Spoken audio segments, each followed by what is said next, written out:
art can change our future. Travel with me, artist John Dyer and artist Joanne Short. Be inspired by endangered environments, plants and animals, and learn about tribal culture. Paint, connect, exhibit and change. It's a last chance to paint. Day 3 of Precious Africa. This morning, it's all about the animals. We've come out really early to watch the sunrise. It's like a big red ball over there. So hopefully we're going to go and find some animals for you. We're going to tell you a few facts all about them. And let's enjoy it. Some monkeys up this tree. Can you see them? So Joe's filming a giraffe, which I haven't found her. trying to, and behind her are some ostriches as well. And our Land Rover's having a problem with its battery at the moment, so Martin is very busily trying to get that going. Me pushing. Yeah, we're just gonna push the Land Rover back to try and bump start Yeah, right, yeah. Yeah. Yeah. So here it goes. I'll give it a push. So we're pushing. It's not working yet.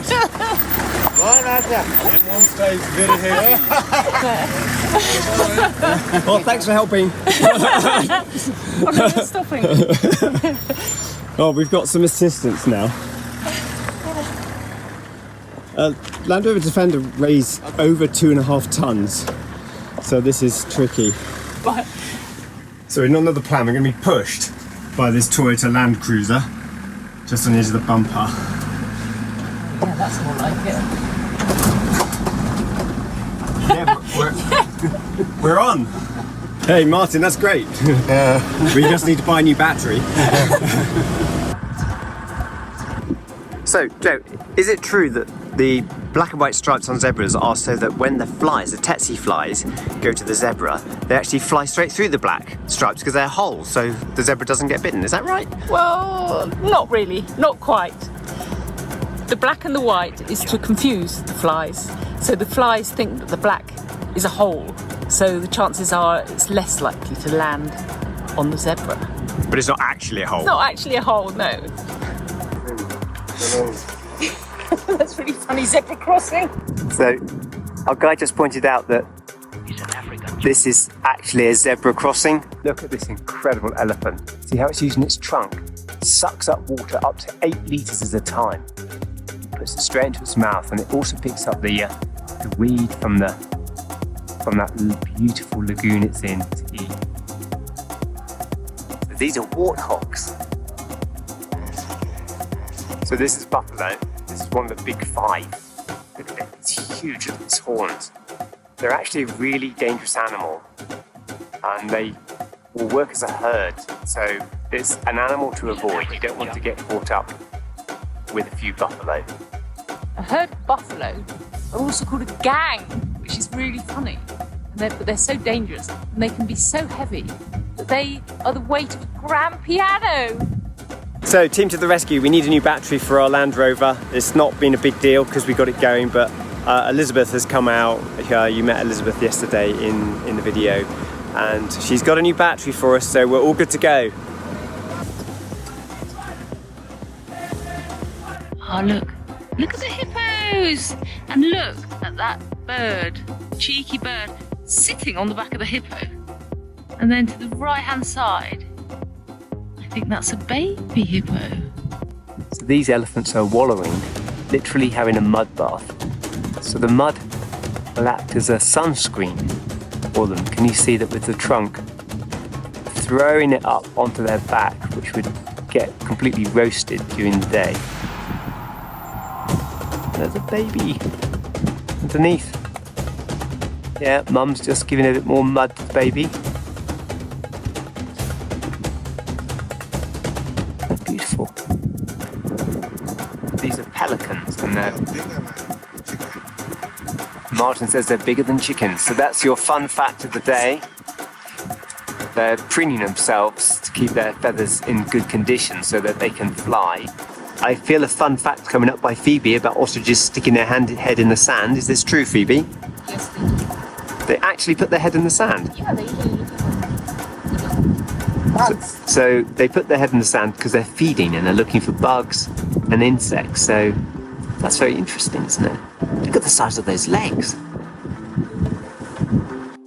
This superb bird with its iridescent blue plumage is in fact called a superb starling. Look at it, it's just beautiful. So look at these beautiful elephants. We've got some in the background on this island in the lake and one in the foreground that's eating. And an elephant, get this, it can drink 240 litres of water a day. Just imagine that all lined up in your classroom, 240 litres. That's what one elephant can drink. So we're at this beautiful location looking across it's an island. Look, that's where the elephants were. They've wandered off and they're in the swampland now. So I'm going to try and get the colours of the sky and the sense of this beautiful lagoon on the island, and then I'm going to dot the animals in. And I'll probably use some reference of that, and there's loads of birds around. So here I go. I start with my white paint and some colour.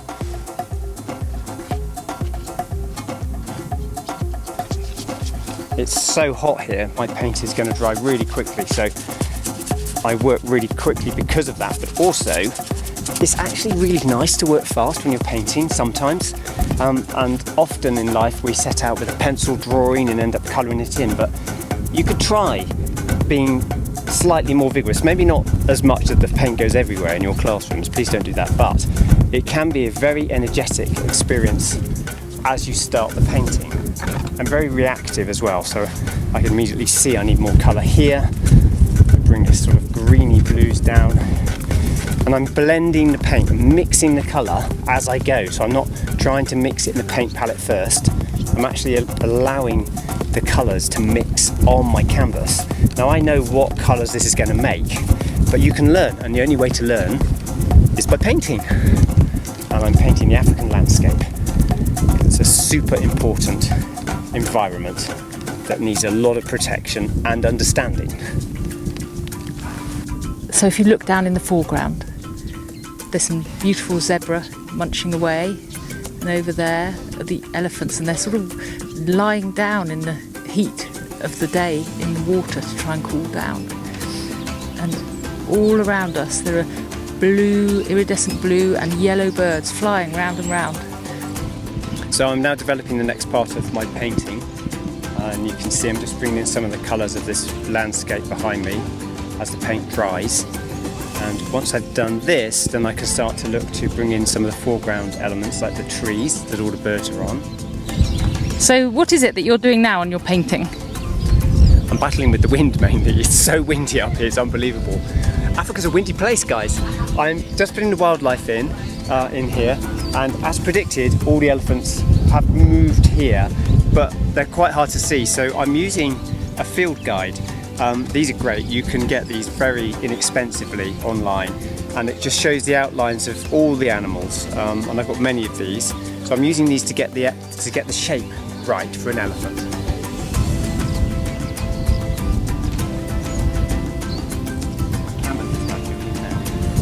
When we first arrived here, that's where the elephants were actually standing. So I'm just putting the front leg on of this elephant. My brush, to be honest, is a bit thick, and the drying African sun and the drying wind isn't really helping because I'm not managing to get it into a point, it's just going really sticky. However, you do need to use quite small brushes for your detail, pointed brushes, and flat, wide brushes for your background.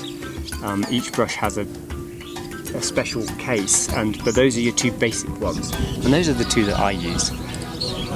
I'm just finishing off these elephants. I'll pop some eyes on them in a minute, but basically, if you come in there, bring the camera in here, you can see I'm just using some lighter coloured paint just to put some highlights on their bodies, just to see where the light, where the sunshine is catching them, just to give them some form. And the only other thing I'm going to have to do is add an eye.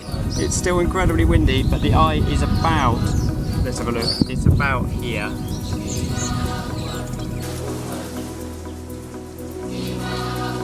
I've come back to base because it was just too hot and windy at the top of the hill. But I established my painting, and now I'm using my field guides, like I mentioned before, to add in some birds and some colour. So I'm just bringing my painting to a finish, and this is all water, the blue area, so I'm just putting in some reflections, and I've put some grass in here. So if you come in really close here, so I've put some grass in here which the elephant will be eating. So I've put some grass going down into the water, but obviously the grass isn't going down, that's a reflection. And to make it look like it's actually a reflection, if you put little bits of white paint on top, just like this, then it puts it back into the water. It's a really good trick. So we've got some questions coming in to Last Chance to Paint, which I'm really happy to try and answer for you. We've got one here from Mount Hawk Academy, and the question is, why did you choose to visit Africa? Well, we can't ignore Africa in our Last Chance to Paint series of work, and in particular the two northern right rhino, the last two northern right rhino on planet Earth, is something that drew me to Africa, and we'll be looking at those in a few days' time. So that's the specific reason. And what art materials are you using for your art in Africa? I'm using acrylic paints. They're great to work with, they dry really quickly, you can get them on and off an aircraft legally, and I recommend you all try acrylic paints. So I've finished my painting of Amboseli with all the animals, particularly the elephants that we could see. And this is from the observation hill. I hope you like it, and I hope you will all do a painting of Africa, Precious Africa as we're calling it. Choose a subject that you love. Elephants, or it might be the zebra, or it might be a mix of birds and animals like I've done. Do your own one, and please send it in to our World Gallery so we can exhibit it online. And together, we're bearing witness to what we might lose, what we risk losing with climate change. Let's be the change. Let's not lose any more species, and let's make our world a better place. Got another question that's come in here from school. This is from Heaton St Barnabas. Thank you so much for sending it in. And the children there want to know what I've been eating since I arrived in Kenya. Well, I did see before I came that you could buy insects on the menu to eat, but I haven't seen those myself, and it's very normal food. So to give you an example, this morning I had an omelette with potatoes and vegetables and fried tomatoes. It was delicious. So another question from Heaton St Barnabas Primary School is, what steps have been taken to protect the elephants? Elephants are interesting. They are protected by law. Very, very serious offence to harm an elephant. So they are protected, and that is recognised all across Kenya. But the elephants themselves are rather sort of trapped because of roads and boundaries. So the elephants in their own right are causing a bit of a problem. So the elephants are actually sometimes captured and moved to other parts of the country, which is really great. So don't worry about the elephants, legal protection, and they're being put into other parts, so the elephant population is doing okay.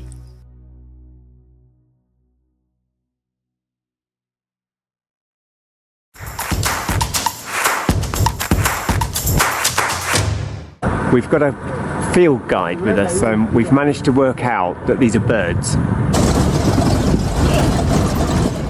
It's a very big, serious, there's an ant just went up Joe's sleeve.